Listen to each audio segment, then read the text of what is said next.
Nah, seperti yang saya bilang saudara-saudara, seperti yang saya bilang di edisi sebelumnya, kunci untuk mengalahkan Arab Saudi adalah bertahan yang disiplin dan lakukan serangan balik cepat. Dan terbuktikan, saudara-saudara, terbuktikan 2 gol tim nasional Indonesia lewat Marcelino Ferdinand semuanya dihasilkan melalui counter attack.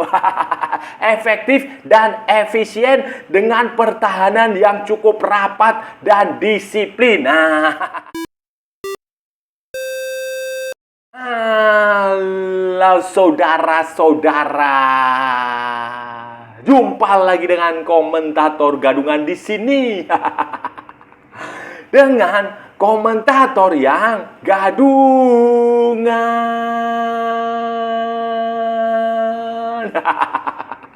Seperti biasa, saudara-saudara, seperti biasa. Kalau kita sudah bertemu, pasti akan ada yang kita bicarakan. Akan ada yang kita perbincangkan, kita pergunjingkan, kita ulas, kita analisis, kita cakap, kita bacotin, kita gibahin, kita cangkeman. Tentang sepak bola di seputaran Asia Tenggara, di negara-negara tetangga, negara-negara sahabat, negara-negara jiran, negara-negara serumpun. Indonesia, Malaysia, Thailand, Vietnam, Laos, Myanmar, Kamboja, Brunei Darussalam, Filipina, Singapura, Timor Leste, Australia, Wakanda, Konoha, negara api, negara angin, negara air, negara dongeng, dan sekitarnya. Semua akan kita bicarakan secara fair, secara jujur, secara adil, tanpa muatan politik, tanpa kebencian, tanpa provokasi, hanya berdasarkan fakta dan bukan klaim semata, saudara-saudara. Tidak ada hoax, tidak ada hoax, tidak ada hoax. Baik yang sudah lama maupun yang terkini. Bebas saudara-saudara, bebas, bebas, bebas, bebas. Yang penting sopan.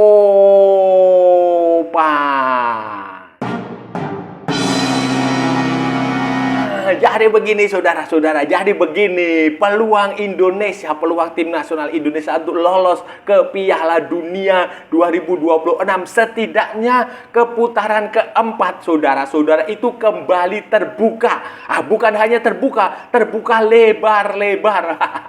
Bukan hanya lebar-lebar, amat sangat lebar sekali, saudara-saudara. Itu terjadi setelah kemenangan 2-0 Indonesia atas Arab Saudi. Kemudian Jepang mengalahkan Cina dan Australia bermain imbang melawan Bahrain. Wah, luar biasa saudara-saudara, luar biasa saudara-saudara, luar biasa. Itu artinya Jepang kokoh di puncak klasemen dengan 16 poin.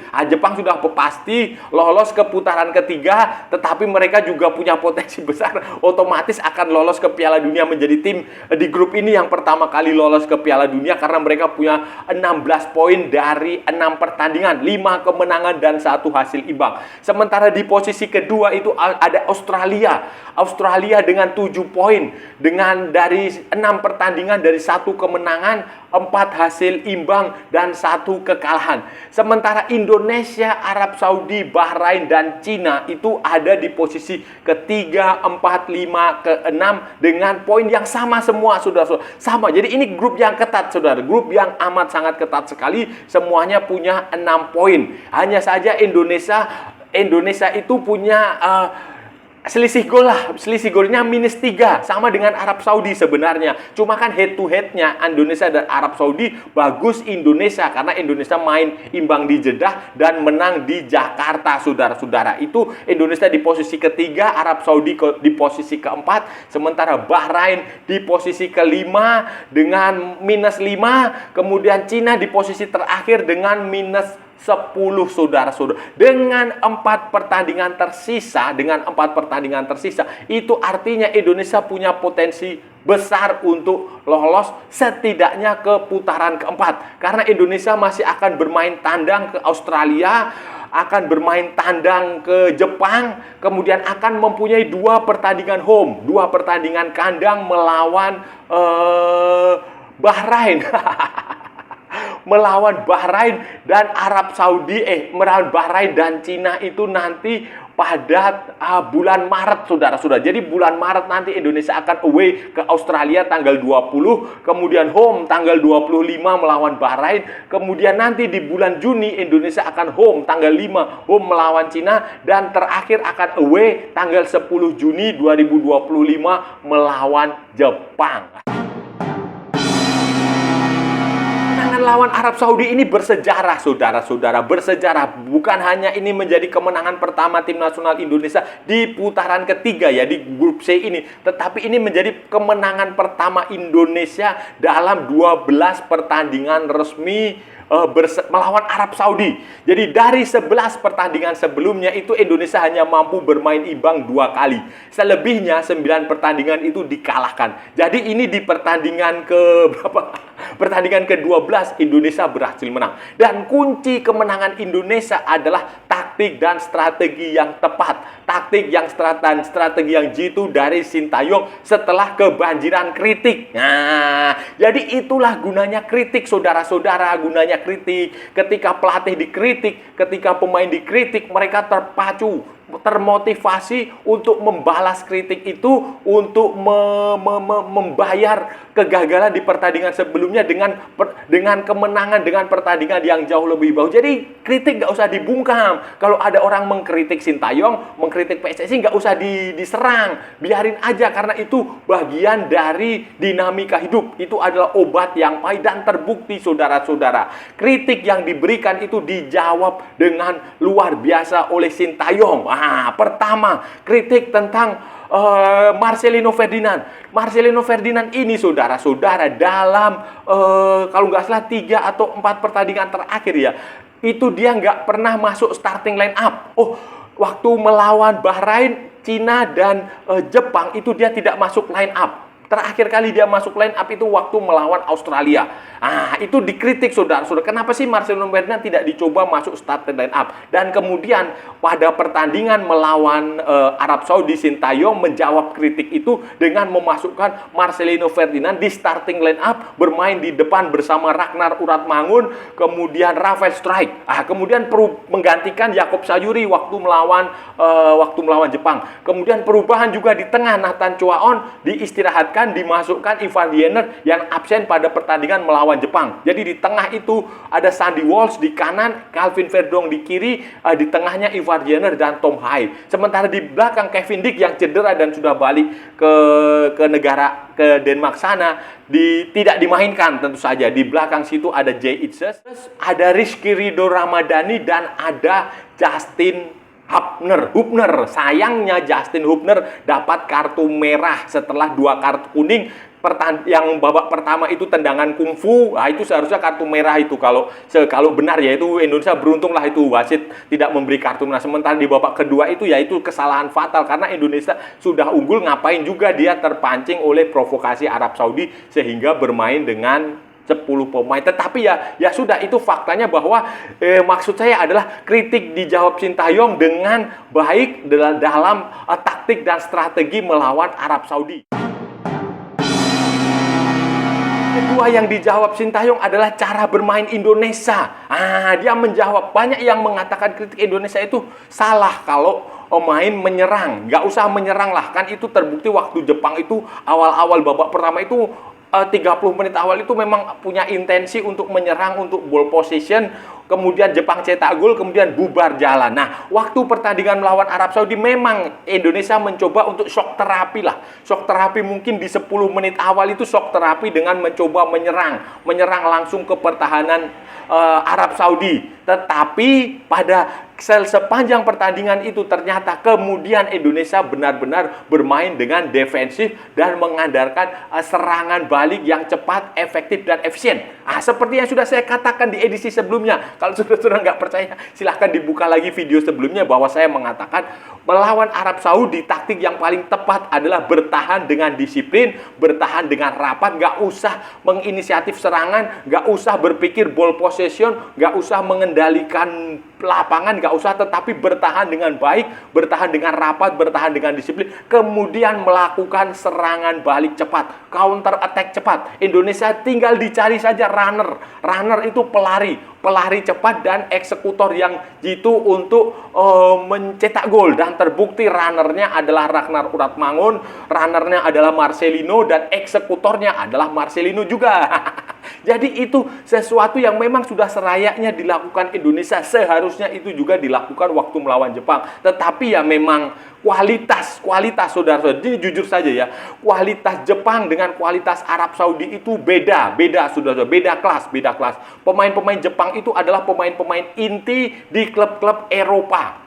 Di klub-klub Eropa, di Bundesliga, di Premier League, di Serie A, di Belgia, di Belanda, itu mereka pemain inti. Sementara pemain-pemain Arab Saudi itu mayoritas adalah pemain cadangan di Liga Profesional Arab Saudi. Kenapa demikian? Karena Liga Profesional Arab Saudi itu kebanjiran pemain-pemain elit Eropa. Cristiano Ronaldo, kemudian Neymar, Karim Benzema, N'Golo Kante, kemudian si siapa itu Roberto Firmino, semuanya lah, Sadio Mane. Jadi itu membuat Kalidou Koulibaly. Jadi itu membuat pemain-pemain tim nasional Arab Saudi itu lebih banyak duduk di bangku cadangan, sehingga kualitasnya memang berbeda. Dan Indonesia benar-benar mampu memanfaatkan situasi itu untuk mengalahkan Arab Saudi.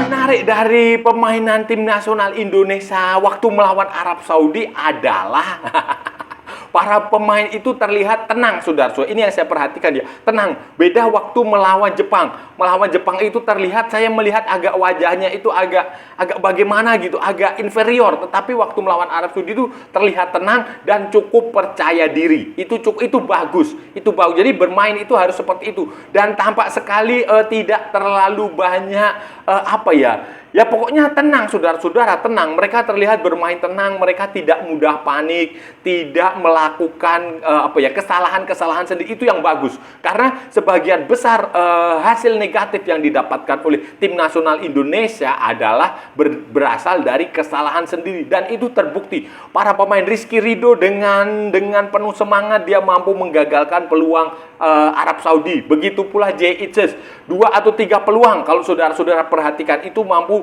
digagalkan karena mereka bermain tenang dan fokus, saudara-saudara. Tenang, fokus, kemudian komunikasinya juga bagus.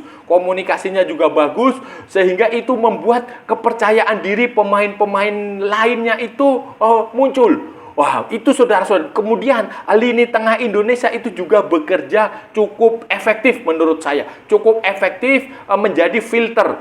Si Tom Hai itu mencoba mengendalikan permainan dengan cukup bagus. Kemudian Ivar Jenner mencoba menjadi defensive midfield sebagai gelandang bertahan, gelandang jangkar yang cukup disiplin, saudara-saudara. Hanya saja memang itu sayang sekali, itu Justin Hubner itu kartu merah itu sayang sekali, saudara-saudara. Apalagi kartu merahnya itu didapatkan setelah Indonesia unggul. Sebenarnya itu nggak perlu, saudara-saudara. Itu saya mohon kepada pelatih untuk memberi Justin Hubner itu hukuman. Dihukum dia. Peringatankah, dendakah, atau apa itu dihukum. Karena itu tidak bagus. Karena itu berarti kan nanti dia akan absen nanti melawan melawan Australia, saudara-saudara. Jadi itu sangat disayangkan sebenarnya. Hasil ini, saudara-saudara, dengan hasil ini saya harap kita tetap menginjak bumi, down to earth, tetap membumi, saudara-saudara. Nggak usah kuar-kuar, nggak usah sesumbar, nggak usah teriak-teriak King Indo, nggak usah, saudara-saudara. Nggak usah, karena sepak bola itu bukan matematika. Semua hal masih mungkin terjadi dalam 4 pertandingan terakhir. Di bulan Maret dan di bulan Juni. Tidak usah sesumbar. Fokus saja, tetap rendah hati, tetap menganggap ya ini tim yang belum sempurna. Ya memang belum sempurna, dan tujuannya Piala Dunia, dan kita belum lolos Piala Dunia. Kita sedang berjuang, sedang dalam perjalanan. Jadi nggak usah selebrasi terlebih dahulu, nggak usah pula merendahkan negara tetangga. Itu saya ada tuh salah satu stasiun televisi itu posting foto negara tetangga. Aduh ya, nggak usah begitu dengan intensi nyindir, nggak usah lah, itu negara tetangga urusan mereka. kita urus urusan kita sendiri. Dan kita juga belum pasti lolos karena masih ada 4 pertandingan dengan semuanya 6 poin. Itu ketat sekali, saudara-saudara. Ketat sekali, segala hal masih bisa terjadi. Secara teori Indonesia bisa mengalahkan Bahrain, bisa mengalahkan Cina. Itu secara teori. Tetapi di lapangan kita nggak tahu. Kita nggak akan tahu. Sepak bola itu sekali lagi bukan ilmu pasti, bukan sains, bukan matematika. Jadi tetap saja fokus, tetap memikirkan kita saja, nggak usah memikirkan negara tetangga, rival atau apa itu. Biarin mereka mengurus urusan mereka sendiri. Lawan Australia, kemudian Bahrain, dan apalagi Cina dan Jepang itu ya kita harus bermain sama. Kalau menurut saya tetap sama formasinya, strateginya itu tetap sama, bertahan sajalah. Bertahan saja, kemudian counter attack. Melawan Australia dan Jepang saya tidak yakin Indonesia akan bisa mendapatkan poin. Sementara melawan Bahrain, Indonesia itu punya potensi untuk menang, saudara-saudara. Masalahnya adalah itu pertandingan melawan Bahrain itu bertepatan dengan arus mudik. 5 hari atau 6 hari kalau nggak salah saya itu, saudara-saudara, atau 4 hari atau seminggu ya, pokoknya itu bertepatan dengan Ramadan, dengan Lebaran, dan itu harus mudik, saudara-saudara. Itu yang saya khawatirkan, apakah nanti supporter itu akan nonton atau tidak, itu yang menjadi permasalahan, karena sudah pasti itu tanggal-tanggal segitu orang sudah berpikir, tidak berpikir tim nasional tapi sudah berpikir mudik. Itu, saudara. Atau mungkin bisa dikasih solusi sajalah, mungkin pertandingannya tidak digelar di Jakarta tapi di Jawa Tengah atau Jawa Timur yang banyak orang mudik, sedang mudik. Nah, itu bisa diambil opsi seperti itu. Tetapi ya itu faktor non teknis saja. Tetapi secara teori Indonesia seharusnya bisa mengalahkan Bahrain. Secara teori pula Indonesia seharusnya bisa mengalahkan Cina. Kenapa? Karena waktu kita main di Cina kita juga bermain bagus. Kita hanya kalah start aja, lengah di babak pertama itu. Kemudian waktu melawan Bahrain itu ya kita golnya dirampok, itu aja, saudara. Jadi kita bisa membalas nanti di pertandingan ketika pertandingan melawan Jakarta. Dan kalau kita sudah dapat 9 poin itu punya potensi besar, bukan punya potensi, itu kemungkinan besar lah, amat sangat besar kita akan lolos setidaknya di putaran keempat, saudara-saudara. Nah, saudara-saudara, itu tadi pembahasan kita hari ini, saudara-saudara. Kita sudah bicara panjang lebar dari A sampai Z. Dari barat sampai ke timur, dari utara sampai ke selatan, dari Sabang sampai Merauke, dari Pulau Rote sampai Pulau Miangas. Semua sudah kita perbincangkan, semua sudah kita ulas, semua sudah kita analisis, semua sudah kita bacotin, semua sudah kita gibahin tentang peluang tim nasional Indonesia lolos ke Piala Dunia 2026 yang kembali terbuka setelah kemenangan 2-0 atas Arab Saudi di Stadion Utama Gelora Bung Karno, Jakarta, hari Selasa malam tanggal 19 November 2024. Luar biasa, luar biasa. Kemenangan yang sudah pernah saya sebut bahwa kalau tim nasional Indonesia mau mengalahkan Arab Saudi, maka bermainlah bertahan yang rapat, yang disiplin, yang ketat, baru melancarkan serangan balik, counter attack, saudara-saudara. Dan terbukti itu dijalankan dengan baik oleh para pemain tim nasional Indonesia. Mereka ya awalnya sempat mencoba menyerang, tetapi setelah itu bertahan lumayan disiplin. Ya awal-awal itu kan shock terapi sajalah, mereka bikin shock terapi, kemudian setelah itu bertahan dengan cukup bagus, cukup rapi, cukup disiplin, membiarkan Arab Saudi dengan pegang bola, biarkan Arab Saudi pegang bola, ball possession-nya mencapai 77%. Sementara Indonesia hanya 23%. Tetapi tidak masalah kan, yang penting adalah golnya.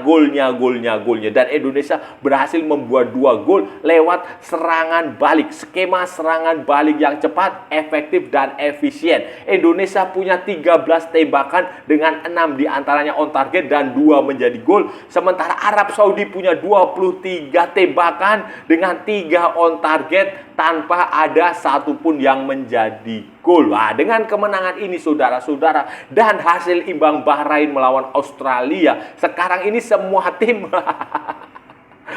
jadi apa ya?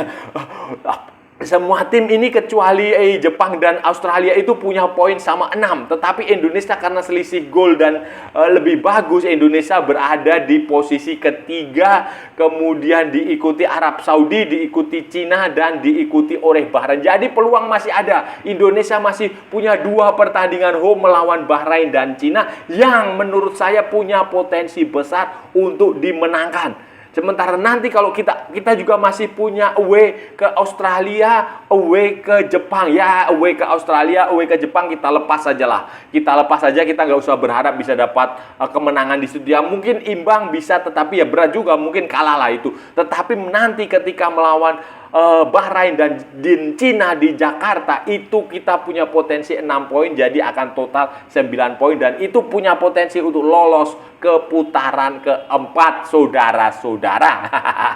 Dan saya rasa sudah cukup ya pembahasan kita kali ini. Kalau ada salah-salah ya mohon maaf. Namanya juga gadungan, saudara-saudara. Wajar kalau gadungan itu salah. Tetapi kalau benar berarti sebuah kebenaran.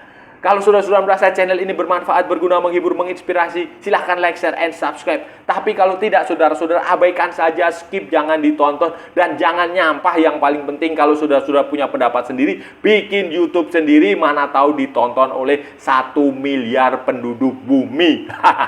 Ikuti juga akun media sosial Komentator Gadungan, ada di Instagram, ada di Facebook, dan ada di mana ya? Oh, ada di TikTok yang bukan TikTok Shop, saudara-saudara. Oke, sampai bertemu lagi di edisi-edisi berikutnya dengan tema-tema yang jauh lebih tidak bermanfaat, dengan tema-tema yang jauh lebih tidak berguna, dengan tema-tema yang jauh lebih membagongkan. Salam olahraga dan merdeka!